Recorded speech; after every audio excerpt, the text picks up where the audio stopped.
లోక్సభ ఎన్నికల ప్రచారంపై బీఆర్ఎస్ దృష్టి సారించింది. రైతు ఎజెండాతో బరిలోకి దిగేందుకు సన్నద్దమవుతుంది. రాష్ట్రంలో రైతులు ఎదుర్కొంటున్న సమస్యలు, గతంలో తాము రైతు సంక్షేమం లక్ష్యంగా అమలు చేసిన పథకాలను ప్రచారం చేయనుందని సమాచారం.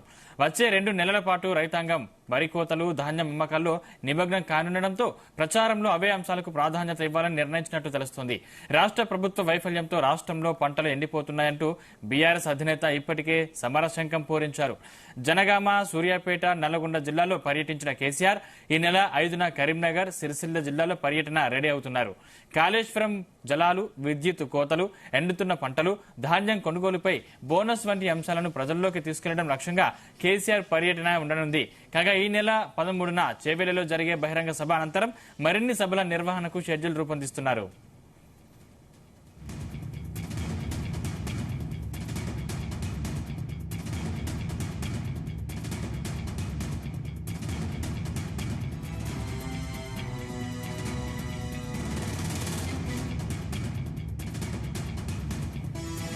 లోక్సభ ఎన్నికల ప్రచారంపై బీఆర్ఎస్ దృష్టి సారించింది.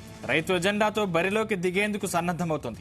రాష్ట్రంలో రైతులు ఎదుర్కొంటున్న సమస్యలు, గతంలో తాము రైతు సంక్షేమం లక్ష్యంగా అమలు చేసిన పథకాలను ప్రచారం చేయనుందని సమాచారం. వచ్చే 2 నెలల పాటు రైతాంగం వరి కోతలు, ధాన్యం అమ్మకాల్లో నిమగ్నం కానుండటంతో ప్రచారంలో ఇవే అంశాలకు ప్రాధాన్యత ఇవ్వాలని నిర్ణయించినట్టు తెలుస్తుంది.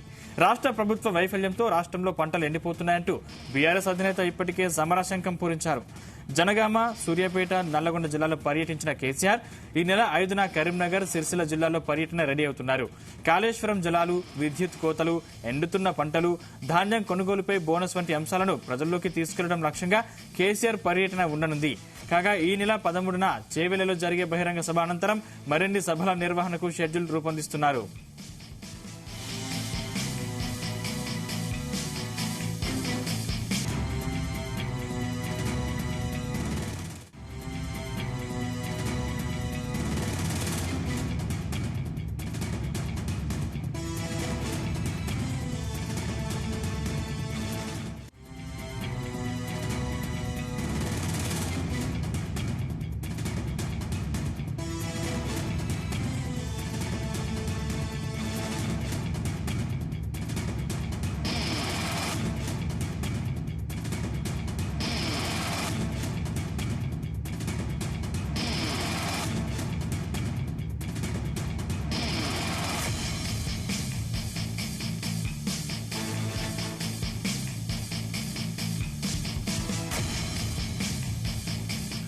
లోక్సభ ఎన్నికల ప్రచారంపై బీఆర్ఎస్ దృష్టి సారించింది.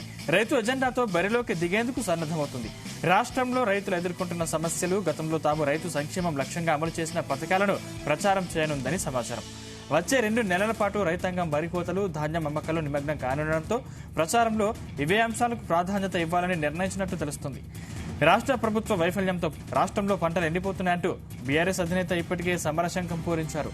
జనగామ, సూర్యాపేట, నల్లగొండ జిల్లాలో పర్యటించిన కేసీఆర్ ఈ నెల 5న కరీంనగర్, సిరిసిల్ల జిల్లాలో పర్యటన రెడీ అవుతున్నారు. కాళేశ్వరం జలాలు, విద్యుత్ కోతలు, ఎండుతున్న పంటలు, ధాన్యం కొనుగోలుపై బోనస్ వంటి అంశాలను ప్రజల్లోకి తీసుకెళ్లడం లక్ష్యంగా కేసీఆర్ పర్యటన ఉండనుంది. కాగా ఈ నెల 13న చేవెళ్లలో జరిగే బహిరంగ సభ అనంతరం మరిన్ని సభల నిర్వహణకు షెడ్యూల్ రూపొందిస్తున్నారు.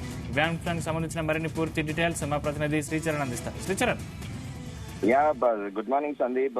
రానున్న లోక్సభ ఎన్నికల ప్రచారంపై బీఆర్ఎస్ పార్టీ ప్రత్యేక దృష్టి సారించింది అని చెప్పుకోవాలి మనము. ఎందుకంటే మనం చూసుకుంటే మన లాస్ట్ సండే కూడా పర్టికులర్ గా రైతు కాజ్ గురించి, ఎండిన పంటల గురించి కానీ, రైతులు ఎదుర్కొంటున్న సమస్యల గురించి మాజీ ముఖ్యమంత్రి కేసీఆర్ సూర్యాపేట, నల్గొండ జిల్లాలో పర్యటించిన విషయం తెలిసిందే. దాంతో పాటు ప్రధానంగా ఇప్పుడు రాబోయే పార్లమెంట్ ఎన్నికల్లో రైతు ఎజెండాతోనే ప్రధానంగా ప్రచారంలోకి వెళ్లేటందుకు కూడా బీఆర్ఎస్ సన్నద్ధం అవుతుంది అనేది కూడా విస్తృతంగా ప్రచారం జరుగుతుంది. రాష్ట్రంలో రైతులు ఎదుర్కొంటున్న సమస్యలు, గతంలో తాము రైతు సంక్షేమంగా లక్ష్యంగా అమలు చేసిన పథకాలను కూడా భారీ ఎత్తున ప్రచారం చేయాలని కూడా బీఆర్ఎస్ డిసైడ్ అయినట్టు సమాచారము. అలాగే వచ్చే 2 నెలల పాటు రైతాంగము వరి కోతలో, ధాన్యం అమ్మకాల్లో నిమగ్నం కానుండడంతో ప్రచారంలో ఇవే అంశాలకు ప్రాధాన్యత ఇవ్వాలని కూడా ప్రధానంగా బీఆర్ఎస్ అధినేత నిర్ణయించినట్లు తెలుస్తోంది. రాష్ట్రంలో పంటలు ఎండిపోతున్నాయంటూ బీఆర్ఎస్ అధినేత ఇప్పటికే మనం చూసుకుంటే జనగామ, సూర్యాపేట, నల్గొండ జిల్లాలో ఇదే విషయాన్ని ఆయన ప్రస్తావించారు. అయితే దానితో పాటు కేసీఆర్ ఏప్రిల్ 5వ తేదీన కరీంనగర్ జిల్లా సిరిసిల్లలో కూడా పర్యటనకి సిద్ధమవుతున్నారనేది కూడా ఒక ప్రచారం ఉంది. దానికి ఇంకా పూర్తి స్థాయిలో ఒక అథెంటిసిటీ అనేది లేదు. అఫీషియల్ గా బీఆర్ఎస్ పార్టీ ఆఫీస్ నుండి కాళేశ్వరం జలాలతో పాటు విద్యుత్ కోతలు, ఎండుతున్న పంటలు, ధాన్యం కొనుగోలు పైనే ప్రధాన అంశాలు ప్రజల్లోకి తీసుకెళ్లడం లక్ష్యంగా కూడా కేసీఆర్ పర్యటన ఉండనుంది అని ఇటు బీఆర్ఎస్ వర్గాలు పేర్కొంటున్నాయి. దానితో పాటు ప్రధానంగా రైతు అజెండాతో పాటు ఆసరా పింఛన్లు, రైతు బంధు, కళ్యాణ లక్ష్మి, మహిళకు 2500 వంటి హామీలపై కాంగ్రెస్ తీరును క్షేత్ర స్థాయిలో ఎండగట్టాలని కూడా ప్రధానంగా బీఆర్ఎస్ పార్టీ శ్రేణుల్లో కూడా దిశానిర్దేశం చేయాలి, ఆల్రెడీ చేస్తుంది.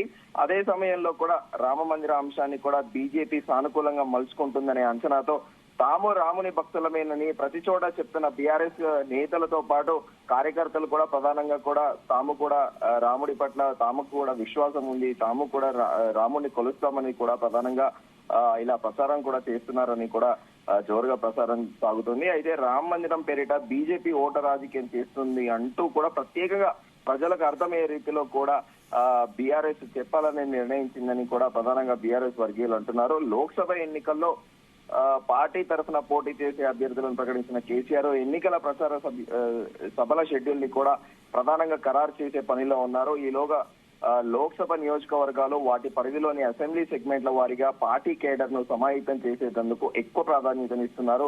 లోక్సభ నియోజకవర్గాల వారీగా పార్టీ అభ్యర్థి ముఖ్య నేతలతో సన్నాహక సమావేశాల బాధ్యతలను పార్టీ వర్కింగ్ ప్రెసిడెంట్ కేటీ రామారావుతో పాటు మాజీ మంత్రి హరీష్ రావుకు అప్పగించారు. ట్రబుల్ షూటర్ గా పేరుగాంచిన మాజీ మంత్రి హరీష్ రావు కూడా ఇప్పుడు రాబోయే పార్లమెంట్ ఎన్నికల దృష్ట్యా ప్రధానంగా బీఆర్ఎస్ పార్టీకి మళ్లీ బియాండ్ స్క్రీన్ కూడా పనిచేయబోతున్నారు అనేది జోరుగా ప్రచారం కొనసాగుతోంది.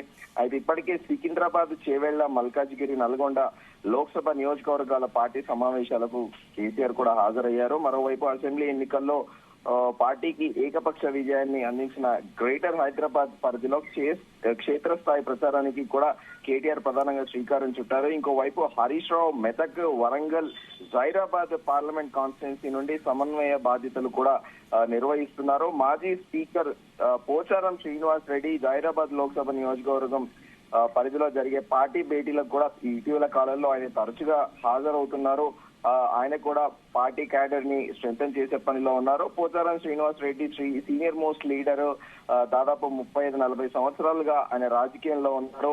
ఆయన కూడా ఒకప్పుడు టీడీపీలో ఉండే, దాంతో పాటు ఇక్కడ స్పీకర్ గా పనిచేశారు. ప్రస్తుతం one of the close aide KCR కి one of the close aide గా కూడా ఆయనకు కూడా పేరుగాంచారు. ఆయనకు కూడా బీఆర్ఎస్ అధినేత బాధ్యతలు కూడా ఇస్తున్నారు. అయితే ప్రధానంగా ఉగాది పండుగలోగా లోక్సభ అసెంబ్లీ సెగ్మెంట్ల వారీగా కూడా బీఆర్ఎస్ సన్నాహక సమావేశాలు పూర్తి చేయడమే లక్ష్యంగా ప్రణాళిక సిద్ధం చేసుకున్నారని, అలాగే ఉగాది, రంజాన్ పండుగల తర్వాత బహిరంగ సభల ద్వారా కూడా కేసీఆర్ విస్తృతంగా ప్రచారంలోకి అడుగు పెడతారని కూడా బీఆర్ఎస్ వర్గీయులు అంటున్నారు. అయితే ఈ నెల 13న చేవెళ్లలో జరిగే బహిరంగ సభ అనంతరం మరిన్ని సభల నిర్వహణకు కూడా ప్రధానంగా షెడ్యూల్ రూపొందించే పనిలో కూడా ఇటు బీఆర్ఎస్ పార్టీలోని పెద్దలు ఉన్నారు. ఒక్కో లోక్సభ నియోజకవర్గం పరిధిలో 2 నుంచి 3 రోజులు సభ నిర్వహించాలని కూడా ప్రధానంగా నిర్ణయించారని కూడా బీఆర్ఎస్ వర్గీయులు పేర్కొంటున్నాయి. అయితే ప్రధానంగా ఇక్కడ మనము చర్చించుకోవాల్సింది ఈ రైతు ఎజెండా, రైతులకి ఫేవర్ గా, రైతులకి ఏదైతే గవర్నమెంట్ తరఫు నుండి ప్రోత్సాహకాలు గాని గవర్నమెంట్ పట్టించుకోవడం లేదని కూడా ప్రధానంగా బీఆర్ఎస్ పార్టీ ఆరోపిస్తుంది. అయితే మరోవైపు కాంగ్రెస్ ప్రభుత్వంలోని మంత్రులు కూడా ప్రధానంగా మాజీ ముఖ్యమంత్రి కేసీఆర్, బీఆర్ఎస్ అధినేతను కూడా ప్రధానంగా కౌంటర్ కి ఎన్కౌంటర్ అన్న చందన కూడా ప్రధానంగా నడుస్తూ ఉంది. నిన్న దేవాదాయ శాఖ మంత్రి కొండా సురేఖ కూడా ప్రధానంగా ప్రస్తావించారు. కేసీఆర్ కొత్త డ్రామాకు తెరతీశారు. గతంలో రైతులు ఆత్మహత్యలకు పాల్పడిన వారికి ఆర్థిక సహాయం చేయలేదు, ధనిక రాష్ట్రము అప్పుల పాలైంది.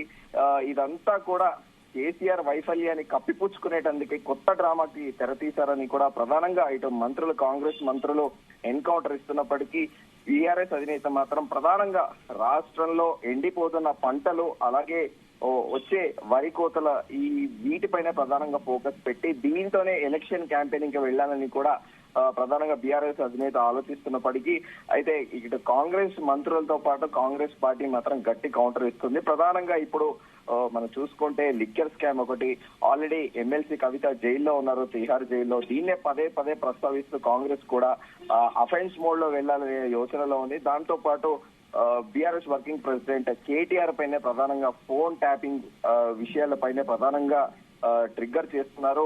అలాగే దాంతో పాటు ప్రధానమంత్రి ఫసల్ యోజన బీమా పథకం కింద ప్రధానంగా ఇది ఒక ఇన్సూరెన్స్ లాంటి స్కీమ్. ఇది రైతులకి సెంట్రల్ గవర్నమెంట్ షేర్ ఉంటుంది, స్టేట్ గవర్నమెంట్ షేర్ ఉంటుంది.